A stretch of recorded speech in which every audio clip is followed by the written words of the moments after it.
¿Qué te parece si vamos a analizar todas esas emociones ocultas que hay escondidas detrás de muchos discursos oficiales? Porque estamos hablando de que hay una cara oculta y una cara distinta que es un poco el mensaje oficial, ¿no? María Pocovi nos va a ayudar a eso, Albert. Seguro que sí. María, bienvenida, ¿cómo estás?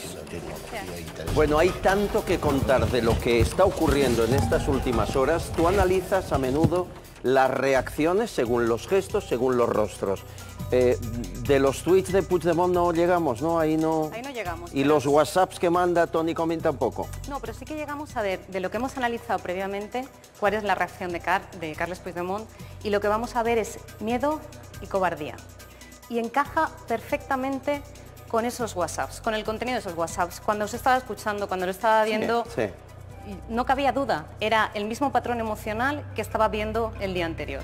Imagen de Carles Puigdemont en Bruselas. ¿Qué ves en esta imagen? Está aquí con el compañero de la casa. Hay que ver el contexto. Entonces, ahí se producen dos cosas. Cuando la prensa nacional le está preguntando, y ahí lo que vemos es un aborrecimiento, cómo se incrementa el aborrecimiento. ¿Que aborrece a Guillermo y a nuestro equipo? Bueno, no creo que el equipo, lo que está, porque vamos a ver un antes con la prensa nacional y un antes y luego cómo reacciona ante la prensa local. O sea, creo que hay un punto ahí que él está reaccionando al personaje. Me dicen que está Susana Díaz. Escuchamos más reacciones a esas palabras de Carles Puigdemont con Susana Díaz, la presidenta andaluza. Estábamos aquí, María Pocovi, Emotion Research Lab, la empresa que analiza emociones. Decíamos que a la pregunta de nuestro compañero, lo que llaman ellos prensa española, desagrado 68, felicidad solo un 9. Sí, hay que centrarnos en la emoción secundaria, que es el aborrecimiento. Incluso si queremos ir un poquito más, el siguiente escalón de aborrecimiento es el desprecio.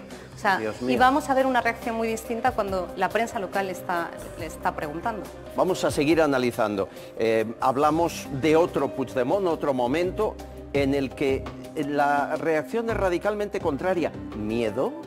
Miedo y cobardía. ¿Por qué miedo? Ahí le están preguntando sobre la sentencia del Tribunal Constitucional, ¿vale? Y en ese punto lo que vemos es que de las 97 emociones secundarias que hay, la emoción que siente es cobardía. Y eso es muy importante, quiero decir, porque las emociones son el anticipo a la toma de las decisiones. Y esta mañana lo que hemos visto ha sido cómo él ha tomado una decisión o le ha llevado una acción movido por este patrón emocional. ¿Vale? Entonces encaja muy bien con los mensajes que estamos o el robado que hemos estado hablando hace unos momentos. Otra pregunta que le hacen a Carles Puigdemont, si se va a quedar en Bélgica. Esa es la pregunta que le hacen, este es su gesto. Es miedo, al final se ha hablado sobre la situación personal, ¿no?, de cada una de las personas participantes en el proceso después de todo esto, y yo creo que ahí él está viendo esa situación personal y él reacciona con un patrón emocional totalmente de miedo. Tiene miedo ante lo que se avecina y supongo que ante todos los sacrificios o quién va a ser sacrificado. Aborrecimiento, miedo, cobardía. No está tan feliz como parece en Bruselas. No, él ha intentado mantener la calma, él ha intentado transmitir una sensación positiva, pero realmente el trasfondo o el patrón emocional que estamos viendo, pues bueno, encaja con una persona que su fondo emocional es pues no es de valentía, como alguien hablaba sobre la necesidad de valentía, es más de miedo, de cobardía. Bueno, cuadraría bastante lo que está contando nuestra invitada con el mensaje que es hoy noticia. Sí, sí, encaja perfectamente. Eso de decir, no sé si viviré muchos años, qué haré con mi vida, tendré que rehacer mi imagen, claro. Encaja mucho con el perfil. Nos encontramos con el perfil de alguien que tiene miedo, y tiene miedo porque está reflexionando, entiendo, sobre una situación que bueno, es evidente que no tiene una solución, y personalmente pues empiezan a aparecer, yo creo que emociones o patrones emocionales muy humanos, miedo y cobardía. Dime. Que es importante que nos cuente María cómo llega a ese análisis, porque la gente desde casa va a pensar que esto es plenamente subjetivo. ¿En qué te basas para saber que en un determinado momento domina, el sentimiento que más domina es el miedo o la cobardía? Claro. ¿Por qué? Sí, expliquémoslo, porque parece que aquí no hay nada casual. No, nosotros lo que estamos trabajando es con tecnología de reconocimiento facial de emociones, es decir, a través de un sistema de visión artificial medimos las microexpresiones faciales y sobre una base científica nuestro algoritmo lo que hace es trasladarlo en emociones.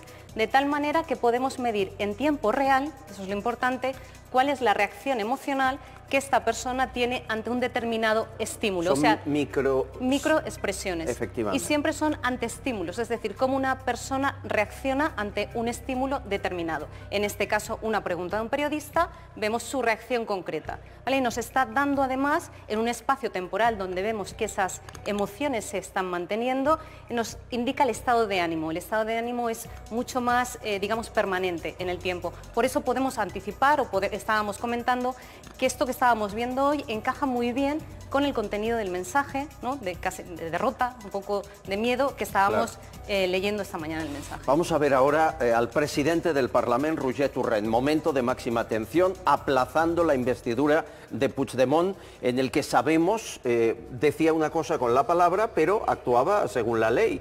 Por lo tanto, había ahí una contradicción. Por favor, análisis de emociones, discurso importantísimo. Bueno, en su discurso, a ver, está claro que él está transmitiendo, por un lado, la indignación. Él ha intentado o ha mostrado su apoyo a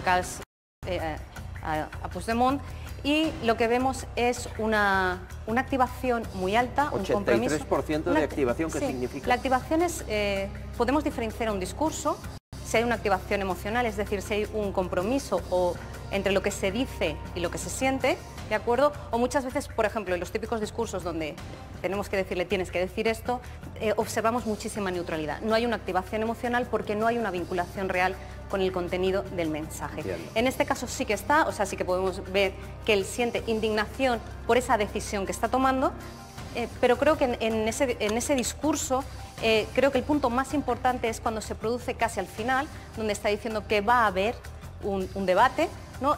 Cuando se den una serie de garantías y circunstancias.